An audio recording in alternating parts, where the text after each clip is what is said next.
Good morning, I'm Taylor Wilson, and today is Tuesday, May 20th, 2025. This is the Excerpt.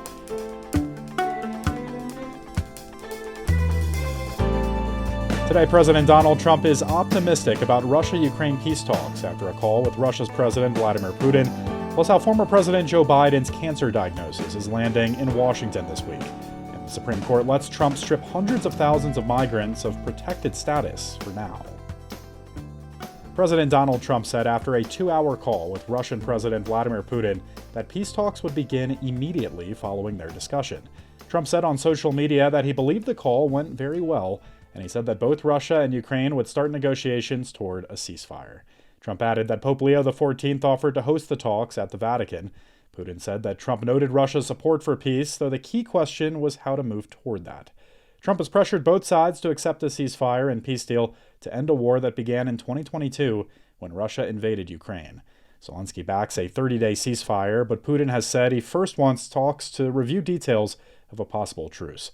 The two countries already held negotiations last week in Turkey, marking the first time the two sides engaged in talks since the early weeks of the war.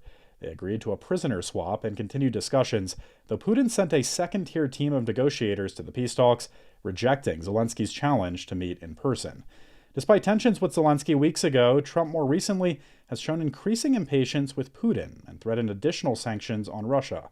Meanwhile, both Trump and Vice President J.D. Vance have met directly with Zelensky during trips to Rome over the past month. You can read more with a link in today's show notes. Former President Joe Biden's cancer diagnosis has led to a surge of sympathy across the political world, but also some more complicated reactions and difficult questions. I spoke with USA Today Washington Bureau Chief Susan Page for more. Hello, Susan. Hey, Taylor. So what do we know as of now about former President Joe Biden's cancer diagnosis? Well, we know it's a very serious one. It's a stage 4 prostate cancer. It's metastasized to his bones, and he is 82 years old. So this is not good news. How did President Donald Trump and the Trump family respond to this news? And I know the president's son, Don Jr., mentioned a potential cover-up here. That language caught my ear. What can you tell us about how that conversation is playing out this week? Well, President Trump's been relentlessly critical of Joe Biden, but he was one of the early voices out there after the diagnosis was released with his good wishes, his best wishes for Joe Biden. That was followed by his son, Donald Trump Jr., who posted a message that suggested there had been a cover-up conspiracy and that mocked Jill Biden. Jill Biden has a doctorate in education, and she likes to be called Dr. Biden.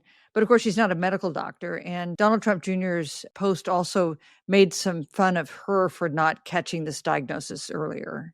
The Vice President, J.D. Vance, was talking to reporters on Air Force Two, and he said that at some point there needs to be a conversation about whether Joe Biden was capable of doing his job.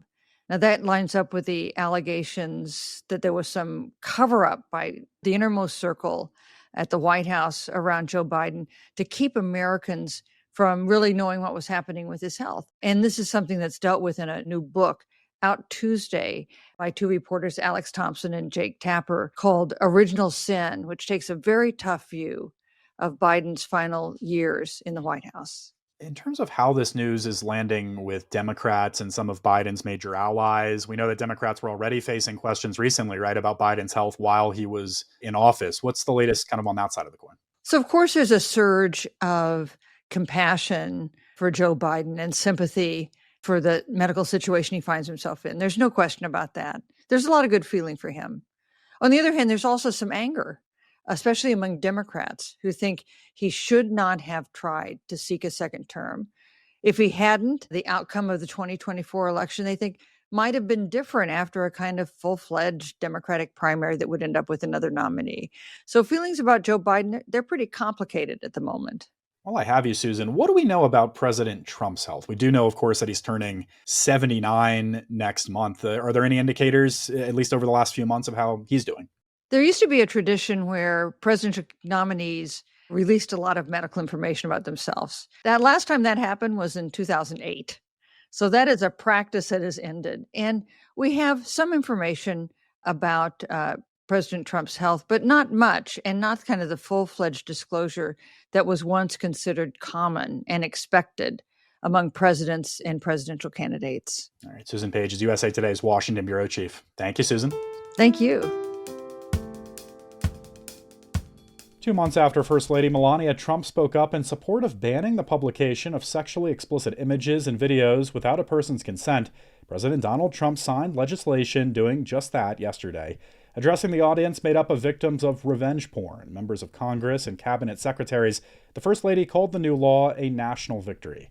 The law will require technology platforms to remove reported non-consensual sexually exploitative images within 48 hours of receiving a valid request. Republican Senator Ted Cruz and Democratic Senator Amy Klobuchar introduced the legislation in August. The Supreme Court yesterday said the Trump administration can move to strip more than 300,000 Venezuelan migrants of temporary protected status.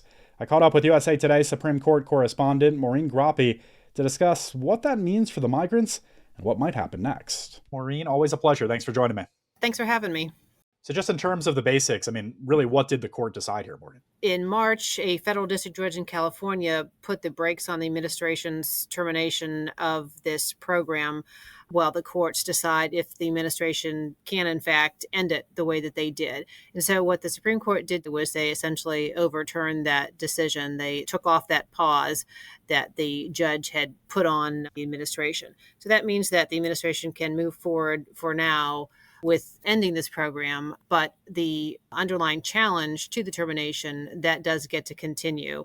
And there's, in fact, the judge in that case said that he's going to have a hearing at the end of the month on May 29th about what the next steps are. All right, so as for what this means in terms of deportations in the meantime, is there now a formal deportation plan for those 300,000 people? What does this mean for them?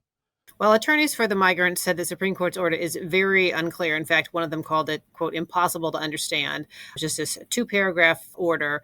So the attorneys say they're going to have to wait to see how the Trump administration interprets those 2 paragraphs and what it means in terms of exactly when the program participants' legal status is terminated and when they can be deported. So, Maureen, I would guess that ICE might have names and addresses for many of these hundreds of thousands of folks. What could that mean in terms of the deportation process?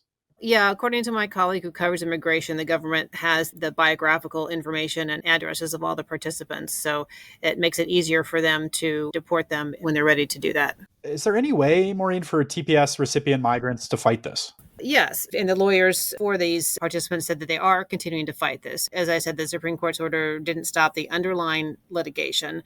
And because they didn't give an explanation for the decision, we don't know what that legal reasoning is and whether that will affect the underlying challenge. The reason could be fatal to their underlying challenge, but it could not be. We just don't know because they didn't spell it out.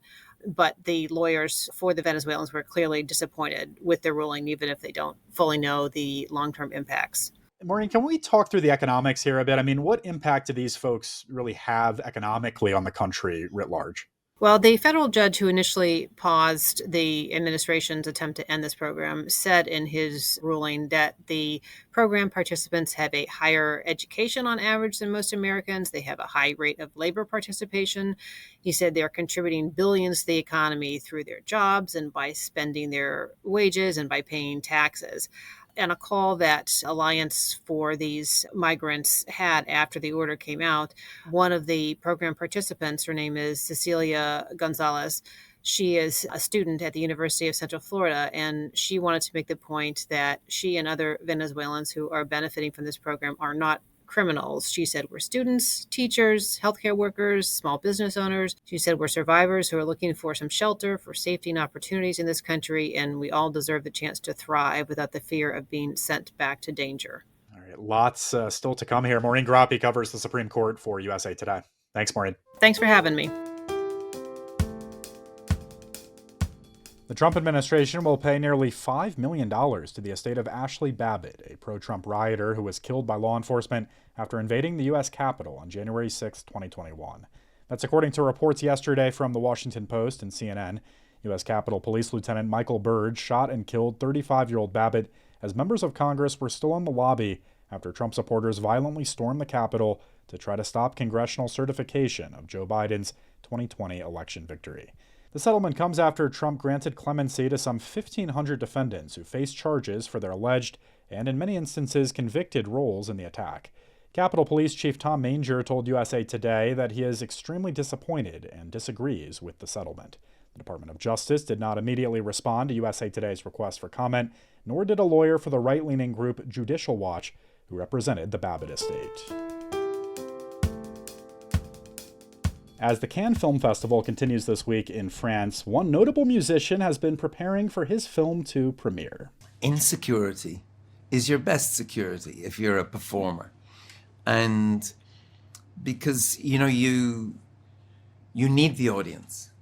Yeah. And the audience permissioned me here to go all the way. Bono, the iconic frontman of rock band U2, sat down with my colleague Melissa Ruggieri for a candid conversation about his insecurities as a performer, what he's learned about the audience's needs, and his complicated relationship with his father.